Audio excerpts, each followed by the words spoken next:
मेरा एक ही भाई था और वो हम सबकी आँख का तारा था। क्योंकि हम 4 बहनें थीं, मेरे पापा इस दुनिया में नहीं थे। मेरे भाई की नौकरी अच्छी थी, वो हम सबका बहुत ख़्याल रखता था। घर में किसी चीज़ की कमी नहीं होती थी, उसे हम सारी बहनों की पढ़ाई भी करवाई थी। अभी 2 बहन पढ़ रही थीं, माँ ने कहा कि अब इसकी शादी करवा देनी चाहिए। हमने अपने भाई के लिए बहुत सी खूबसूरत और चाँद सी लड़की ढूँढ ली। हमने उसके लिए जो लड़की ढूँढी थी उसका नाम अनामिका था, वो बहुत ज़्यादा खूबसूरत थी। पढ़ी लिखी थी, शक्ल सूरत से थोड़ी चालाक भी लगती थी। लेकिन मेरी माँ कहती थी कि अब वो लड़कियाँ नहीं मिलती जो शक्ल सूरत से भी मासूम लगें और मासूम हो भी। आजकल की लड़कियाँ ऐसी ही हैं और ऐसे ही होना चाहिए। हमें मासूम लड़की लेकर क्या करना है, समझदार होनी चाहिए, अपना ख्याल खुद रख सके तो इतना ही काफ़ी है। हमें लगा था कि वह थोड़ी बहुत चालाक होंगी, शायद अपनी बात मनवाने वाली, देर से उठने वाली, लेकिन शक्ल की अच्छी थीं और हम चाहते थे कि हमारे भाई को अच्छी लड़की मिले। उसने हमारे लिए इतना किया था तो हम उसके लिए सुंदर सी भाभी तो ढूंढ ही सकते थे। लेकिन हम लोग तो पहले दिन ही हैरान रह गए जब उसने कहा कि आप लोगों ने अभी तक ये तय नहीं किया कि हमें हनीमून पर कहाँ जाना है। मेरे भाई ने कहा कि हम हनीमून पर अगले महीने जाएंगे। तो इस बात पर वो नाराज हो गई और कहने लगी कि यहाँ लोगों की शादी होती है और वहाँ उनकी टिकट बुक हो जाती है, सुबह सुबह उठकर वो हनीमून के लिए निकल जाते हैं। मैं 1 महीना इंतजार नहीं करूंगी, मुझे तो अभी जाना है और मुझे जाना भी अपनी मर्जी की जगह है। मेरी माँ ने कहा कि ले जाओ ना, यही तो दिन होते हैं, फिर इसके बाद कहाँ वक्त मिलता है, इंसान बच्चों में उलझ कर रह जाता है। ले जाओ जहाँ भी कहती है। इस बात पर भी मेरी भाभी ने कहा कि मैं बच्चों में उलझने वाली नहीं हूँ, अभी मेरी उम्र ही क्या है, मुझे तो अभी जिंदगी एंजॉय करनी है। मेरी माँ खामोश हो गई, वैसे भी वो मेरी भाभी की साइड ले रही थी। मेरे भाई ने कहा कि अच्छा बताओ कहाँ जाना है। मेरे भाई का बर्ताव थोड़ा सा बदल गया था, थोड़ा सा सख्त हो गया था। शायद उसे अच्छा नहीं लगा कि उसकी पत्नी ने हमारी माँ के साथ इस तरह से बात की।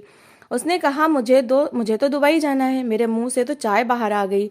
लोग ज्यादा से ज्यादा नैनीताल चले जाते हैं, आगरा चले जाते हैं या फिर कश्मीर, मगर उसने तो दुबई का ही कह दिया था। मेरे भाई ने कहा कि तुम्हें क्या लगता है कि मेरी कोई सोने की दुकान है, इतने पैसे नहीं है मेरे पास। मेरी भाभी ने कहा कि आपने तो कहा था कि आपके पास इतने पैसे हैं, आपने तो बड़ी बड़ी बातें की थी, आप मेरी बस इतनी से अच्छा पूरी नहीं कर सकते। मेरे भाई ने कहा कि ऐसा नहीं हो सकता। मेरी भाभी ने तो नाश्ता भी नहीं किया, ना कमरे में चली गई और रोना शुरू हो गई। उन्होंने दोपहर का खाना भी नहीं खाया और रात का भी खाना नहीं खाया। हम सब उनको बारी बारी मना रहे थे लेकिन वो मान ही नहीं रही थी। मेरी माँ ने मेरे भाई को समझाया कि ये लड़की तो बहुत ज्यादा जिद्दी है, खाना नहीं खा रही, अगर इसे कुछ हो गया और लोगों को पता चल गया कि शादी के तीसरे ही दिन लड़की अस्पताल पहुंच गई है तो वो उल्टी सीधी बातें करेंगे, लोग क्या कहेंगे हमारे बारे में।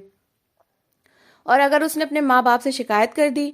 मेरे भाई ने कहा कि मैं इसे कहाँ दुबई लेके जाऊं, मम्मी सारा बजट खराब हो जाएगा, हमारे अगले 4-5 महीने बहुत ज्यादा मुश्किल हो जाएंगे। मेरी माँ ने कहा कि कोई बात नहीं, हम गुजारा कर लेंगे, तुम बस इसको ले जाओ, इसकी अभी अभी शादी हुई है, बस इसकी पहली इच्छा समझ कर ले जाओ। मेरी माँ इतनी अच्छी थी, बहू का बहुत ख्याल रख रही थी, लेकिन मेरी भाभी इतनी अच्छी बिल्कुल भी नहीं थी। ये हमें पहले ही पता चल गया था। मेरी माँ ने मेरे भाई को मना लिया और टिकट का इंतजाम भी हो गया। मेरे भाई ने मेरी भाभी से भी कहा कि मैं तुम्हें लेकर तो जा रहा हूँ लेकिन अब इससे ज्यादा कोई फरमाइश ना करना, क्योंकि तुम्हारी पहली फरमाइश ही ऐसी है जिसको पूरी करने के लिए मुझे बहुत ही ज्यादा मेहनत करनी पड़ेगी, डबल काम करना पड़ेगा, घर वालों को भी अपने खर्चे कम करने पड़ेंगे। तो मेरी भाभी ने कहा कि वो लोग तो खर्चे कम ही करे तो अच्छा है, आपने 5 लोगों को पालने का ठेका लिया हुआ है क्या? मैं आपकी पत्नी हूँ, आपने मेरे साथ फेरे लिए हैं और आपने कसम खाई है कि मुझे खुश रखने की, और ये आपकी पहली जिम्मेदारी है। मेरा भाई चुप हो गया क्योंकि वो बेचारा शरीफ आदमी था, वो क्या बोल सकता था। वो मेरी भाभी को हनीमून पर लेकर जा रहा था तो वो लोग बहुत ज्यादा खुश थे। मैंने मजाक में कह दिया आपने तो बड़ी दूर का प्लान किया है, अगर यहीं इधर कहीं इधर उधर इंडिया में जा रही होती तो हम भी साथ चलते। तो मेरी भाभी कहने लगी हाँ तुम भी टिपिकल बहनों की तरह इस तरह के काम लेके बैठ जाओ, मुझे भी भाई के साथ हनीमून पर जाना है। तुम्हें इतना नहीं पता कि पति पत्नी अकेले जाते हैं, उनके साथ कोई नहीं जाता। ये फिल्म और ड्रामा में मजाक के तौर पर जिस तरह की चीजें दिखाते हैं, इस वजह से तुम्हारी जैसी लड़कियों के दिमाग खराब हो जाते हैं। मेरी भाभी तो बड़ी ही अजीब थी, मेरी बाकी बहनें भी खामोश हो गई। मैं अपनी बहनों में सबसे ज्यादा समझदार मानी जाती थी लेकिन मेरी भाभी के सामने मैं भी चुप हो रह गई। मेरे भाई ने भी मुझे इशारा किया कि कुछ बोलने का फायदा नहीं है, ये ऐसी ही है। मेरी भाभी को अपने ऊपर बहुत ज्यादा घमंड था, बहुत ही ज्यादा, शायद अपनी सुंदरता पर और इस बात पर भी कि वो अपने खानदान की इकलौती बेटी थी। लेकिन अपने पिछले घर में वो जो भी हों, अगले घर में कई जिम्मेदारी होती हैं जो आपने निभानी होती हैं। मैंने माँ से कहा कि आपने अच्छा नहीं किया इसकी ये बात मानकर, अब ये हमेशा अपनी ज़िदें मनवाया करेगी। मेरी माँ का कहना था कि हम जितना हो सकेगा उतना ही करेंगे, एक फरमाइश अगर ऐसी कर डालेगी जो नहीं पूरी हो सकती तो फिर नहीं करेंगे। मैंने कहा ये भी ऐसी ही फरमाइश थी। कुछ सोचे, हमारे खानदान में आज तक कोई वैसे भी हनीमून पर नहीं गया और उसने दुबई जाने की फरमाइश कर दी। अब प्रार्थना करें कि वो लोग खैरियत से वापस आ जाएं, कहीं वहीं पर रहने की जिद ना कर दें।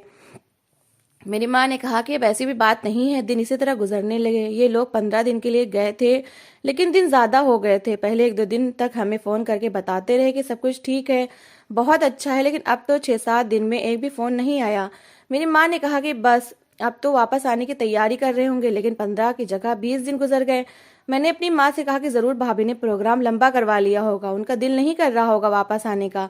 जितना पैसों का सोच कर गए हैं उससे ज्यादा लगा के आएंगे और हमारा अगला महीना मुश्किल हो जाएगा। मेरी माँ ने कहा कि तुम्हें बोलने की जरूरत नहीं है, घर में चलाती हूँ, कुछ ना कुछ कर लूंगी। मैंने कहा कि दाल रोटी तो हम ही खाएंगे ना, जहाँ अच्छा खाना पकता था वहाँ दाल खानी पड़ेगी।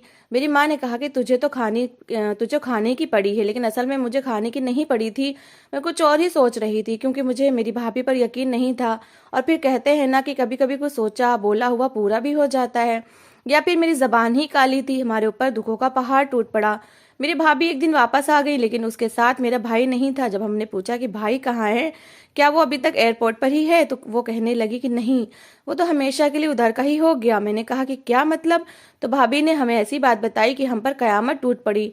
उसने कहा कि तुम्हारा भाई इस दुनिया में नहीं रहा, वहीं पर मर गया है, उसके साथ एक हादसा हो गया और हम उसकी लाश साथ नहीं ला सके, क्योंकि ये सब कुछ मुमकिन नहीं था। मैं वहां पर अकेली थी, तुम्हारा भाई अब इस दुनिया में नहीं है।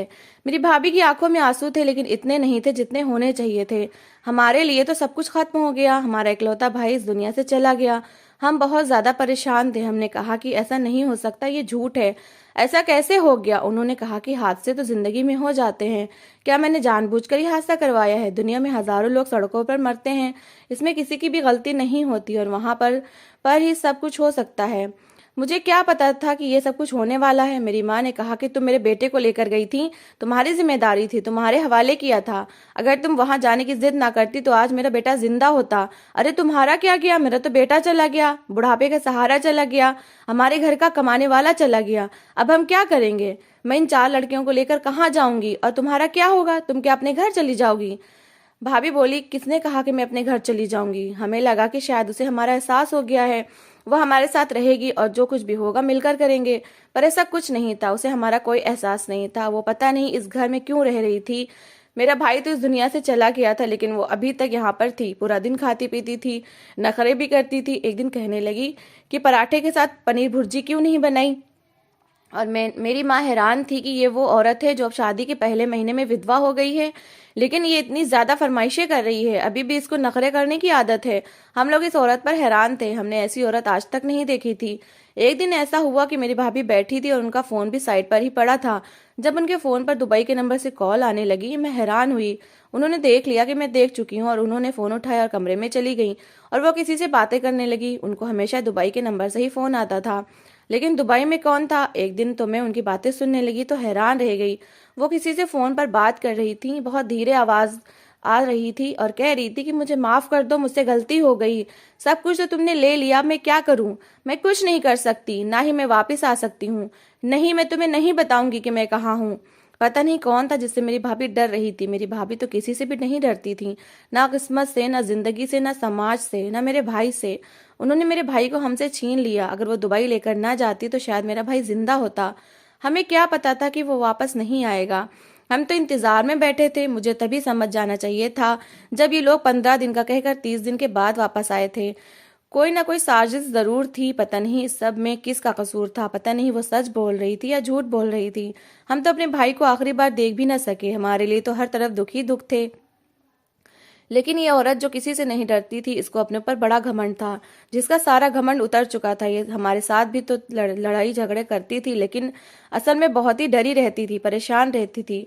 एक बार फिर से मैंने उसको फोन सुना तो वो इस बार भी विनतियां कर रही थी। कह रही थी कि किसी को उंगली पकड़ाओ तो वो हाथ ही पकड़ लेता है। तुम भी वैसे ही हो, ये क्या कर दिया तुमने मेरे साथ? अब और कितना नुकसान करवाओगे? नहीं, मैं वापस नहीं आऊंगी, मैं नहीं आऊंगी। शायद वो इंसान उनसे कह रहा था कि अगर तुम नहीं आओगी तो मैं तुम्हारी लोकेशन पता करवा लूंगा। मेरी भाभी ने फ़ोन ही तोड़ दिया। जब फ़ोन टूटने की आवाज़ आई तो मेरी माँ ने भी सुन ली। वो कमरे में आई, मैं भी उनके पीछे चली आई। उन्होंने कहा कि आजकल तुम्हारी हरकतें बहुत अजीब हैं। तुम क्या कर रही हो? क्यों फ़ोन तोड़ दिया तुमने? क्या चल रहा है? क्या इसका संबंध मेरे बेटे से है? मेरी भाभी ने जोर से चिल्लाकर कहा कि आपका बेटा इस दुनिया में नहीं है, वो मर चुका है, अब वो कभी वापस नहीं आने वाला। और किसी भी चीज का संबंध एक मरे हुए इंसान से नहीं होता, क्योंकि वो इस दुनिया से जा चुका होता है। मेरे अपने मसले हैं। मेरी माँ ने कहा कि अगर तुम्हें इस घर में रहकर हमारी मदद नहीं करनी, कुछ भी नहीं करना, तो तुम यहाँ पर क्यों बैठी हो? चली जाओ यहाँ से। उसने कहा कि मैं नहीं जाऊंगी, और वैसे भी सारी जिंदगी मैं यहाँ नहीं बैठूंगी, लेकिन अभी नहीं जाऊंगी। आपके बेटे की विधवा बनकर मुझे अपनी जिंदगी बर्बाद नहीं करनी। मैं भी जवान हूँ, मैं फिर से शादी कर लूंगी। मेरी माँ ने तो कानों को हाथ लगा लिया और रोना शुरू कर दिया कि ये किस तरह की औरत है, इसे तो किसी बात की परवाह ही नहीं। और इधर हमारा रो रोकर बुरा हाल था, जबकि इस बात को 2.5 महीने होने वाले थे। भला अपने लोगों का दुख कोई वक्त के साथ भूल जाता है क्या? कहते हैं कि वक्त बहुत बड़ा मरहम है, लेकिन किसी मामले में ये बात गलत भी साबित होती है। हमारा भाई हमारा इकलौता सहारा था, हमारी आंखों का तारा था। हमारे साथ जो कुछ भी हो रहा था, अब सारी जिंदगी वो ही होने वाला था। हमारे घर की हालात बहुत बुरे हो गए थे। मेरे भाई की जमा पूंजी वही इस्तेमाल हो रही थी, लेकिन वो कब तक इस्तेमाल होती? भाई ने मेरी माँ के लिए जो जेवर बनाए थे, हम बहनों के लिए जो सोने की चीजें बनाई थी, वो धीरे धीरे भी बिकने लगी। जब हमने भाभी से कहा कि आपको भाई ने सोने का सेट दिया था तो वो वापस दे दें, क्योंकि घर के हालात बहुत बुरे हैं, तो कहने लगी क्यों वापस दे दूं? तुम्हारे भाई ने मुझे दिया था, उसकी आखिरी निशानी है। मेरी माँ ने कहा कि वो इस दुनिया से चला गया है, तुम्हें कोई परवाह ही नहीं है, तो उसकी निशानी को क्यों दिल से लगाकर बैठी हो? वापिस कर दो। क्या करोगी तुम? तुम्हारे तो माँ बाप है, तुम तो दूसरी शादी कर लोगी। हमारा तो कोई भी नहीं है। हमारे पैसे हमारे वापस वापस आ जाएंगे तो हमारे दिन कुछ अच्छे गुजर जाएंगे। मैंने माँ से कहा था कि मैं नौकरी करूंगी, क्योंकि मैं पढ़ी लिखी थी। मैं नौकरी ढूंढ रही थी, लेकिन मुझे नौकरी मिल ही नहीं रही थी। जो मुझसे छोटी बहन थी और उससे जो छोटी बहन थी, उन दोनों ने मिलकर घर में बच्चों को ट्यूशन पढ़ाना शुरू कर दिया था। वहां से थोड़े बहुत पैसे आ रहे थे, मेरे पापा की पेंशन भी आती थी, लेकिन हम लोग इतने ज्यादा थे और आजकल इतनी महंगाई थी कि गुजारा नहीं होता था। बहनों की शादियां भी तो करनी थी। जिन बहनों की पढ़ाई चल रही थी उनके बहुत ज्यादा खर्चे थे। अब अगर उनको प्राइवेट कॉलेज से निकालते तो उनका 1 साल बर्बाद हो जाता। लेकिन वो बेचारी कह रही थी कि हमारा बेशक 1 साल बर्बाद कर दो, लेकिन हम आप लोगों पर बोझ नहीं बनना चाहते। हमें गवर्नमेंट के कॉलेज में डाल दो, हम वहीं पढ़ाई कर लेंगे। लेकिन मेरी भाभी को किसी बात का एहसास नहीं था।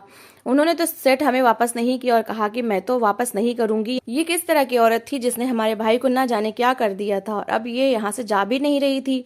मेरी माँ कहने लगी कि मुझसे बहुत बड़ी गलती हो गई, मैं तो इसकी शक्ल देखकर इसको ले आई थी। सोचा था कि एक प्यारी सी बहू लेकर आऊंगी, लेकिन भूल गई थी कि जिन लोगों की शक्लें अच्छी होती हैं, उन लोगों की नीयत कभी भी अच्छी नहीं होती। मेरी भाभी ने फिर से फोन लिया था उनका, क्योंकि उनका फोन के बगैर गुजारा नहीं होता था, और फिर से उनको कॉल आने लगी थी। एक दिन वो किसी से फोन पर बात कर रही थी कि जब मैं छुप कर उनकी बातें सुनने लगी। अब मुझे थोड़ी थोड़ी बातों की समझ आ रही थी। उसने कहा कि मैं कुछ नहीं कर सकती, तुम यहाँ पर नहीं आ सकते, तुम्हारे बाप का राज नहीं है, तुम मुझे यहाँ से नहीं लेकर जा सकते। अच्छा ठीक है, मैं तुम्हारे लिए कुछ करती हूँ। काफी देर बात करने के बाद उन्होंने जैसे कोई नतीजा निकाला और उन्होंने कहा कि मेरी एक नंद है, वो बहुत अच्छी है, तुम उसको ले जाओ, मेरी जगह उसको अपने पास रख लो, वो तुम्हें बहुत ज्यादा खुश रखेगी। ये सुनकर मेरे कदमों तले से जमीन निकल गई। ये भाभी क्या कह रही थी? क्या वो मेरा सौदा किसी के साथ कर रही थी? लेकिन ऐसा कैसे हो सकता था? वो ऐसा कैसे कर सकती थी? मैं बहुत ज्यादा परेशान हो गई और डर गई। मैं अपने कमरे में बैठी थी, जब दरवाजा बजा, मैं बुरी बुरी तरह से डर गई। मेरी माँ ने कहा कि पता नहीं, बाहर कुछ लोग आए हैं, मैं तो नहीं जानती हूँ। मैंने कहा कि माँ, खुद अकेली जाकर दरवाजा ना खोलना और उनको मेरे कमरे में ना आने देना, वो लोग मुझे ले जाएंगे। मेरी माँ ने कहा कि क्या हो गया है तुम्हें? मैंने कहा कि वो लोग मुझे लेने आए हैं, भाभी ने मेरा सौदा कर दिया है, वो लोग मुझे ले जाएंगे। मेरी माँ हैरान रह गई, परेशान हो गई कि ये कैसी बातें कर रही हो, लेकिन असल में वो लोग कुछ और ही मामले पर बात करने आए थे। उन्होंने कहा कि आपके बेटे ने इंश्योरेंस करवा रखा था, अब वो इस दुनिया में नहीं है, इसलिए उनके इंश्योरेंस के पैसे देने के लिए आए हैं। मेरे भाई ने 25 लाख का इंश्योरेंस करवाया था। हम लोग ये सुनकर हैरान रह गए। मेरी माँ की आंखों में आंसू आ गए कि बेचारा जाते जाते भी हमारा भला करके चला गया। उन्होंने हमारे पैसे हमारे हवाले किए तो भाभी सामने आ गई और कहने लगी कि मैं उसकी पत्नी हूँ, पैसे तो मुझे मिलने चाहिए। तब मैंने सबके सामने ये बात कह दी कि किसी से फोन पर ऐसी बातें कर रही थी। मेरी भाभी परेशान हो गई। मेरी माँ ने कहा कि क्या कह रही थी तुम मेरी बेटी का नाम क्यों ले रही थी? अभी यही बात हो रही थी कि मेरी भाभी का फोन बजा। मैंने उनके हाथ से फोन छीनकर खुद बात शुरू कर दी, और जब मैं बात करके वापस आई तो हैरान रह गई। मेरी भाभी ने मेरे भाई को मारा था, क्योंकि मेरी भाभी ने दुबई में किसी अमीर आदमी को देखा था और उससे इतनी ज़्यादा अट्रैक्ट हुई थी और उसकी बातों में आ गई थी और उसके साथ चक्कर चला लिया। और जब उसको पता चला कि ये शादीशुदा है तो उसने किसी तरह मेरे भाई को ख़त्म करवा दिया और मेरी भाभी वहां से किसी तरह भाग कर आ गई। अब वो कह रहा है कि वापस आ जाओ और मेरे साथ जिंदगी गुजारो। जब ये बात हद से ज्यादा बढ़ गई तो मेरी भाभी ने उससे कहा कि मैं तो नहीं आ सकती हूँ, लेकिन अपनी जगह अपनी नंद को भेज दूंगी, तुम अपने बंदों को भेज दो, उसको आकर ले जाए। यहाँ तक बात मेरी भाभी ने कर दी थी। मैंने उस इंसान से बात की, मैंने उसे बताया कि ये ऐसी है और ये बहुत बुरी है और आप आकर इसको ले जाएं। मैंने उसको भाभी के घर वालों को पता और नंबर दे दिया था, तभी तो ये अपने घर नहीं जा रही थी कि अगर कोई आए तो यहाँ पर आए, कोई ड्रामा या परेशानी बने तो इस घर में बने, उसके घर वालों के साथ कुछ ना हो। और ये औरत जरूरत से ज्यादा ही चालाक थी, इसी ने सब कुछ करवाया था। जब ये बात सामने आ गई तो इसने फूट फूट कर रोना शुरू कर दिया, क्योंकि वो भी परेशान थी। जब आपके पीछे इस तरह के बाहर के लोग पड़े हों और आपको पता हो कि उनमें इतनी ताकत है कि वो किसी दूसरे मुल्क से भी उठा सकते हैं, तो जाहिर है आप भी परेशान होंगे। वो भी बहुत ज्यादा परेशान थी। उसने कहा कि मुझे माफ कर दीजिए।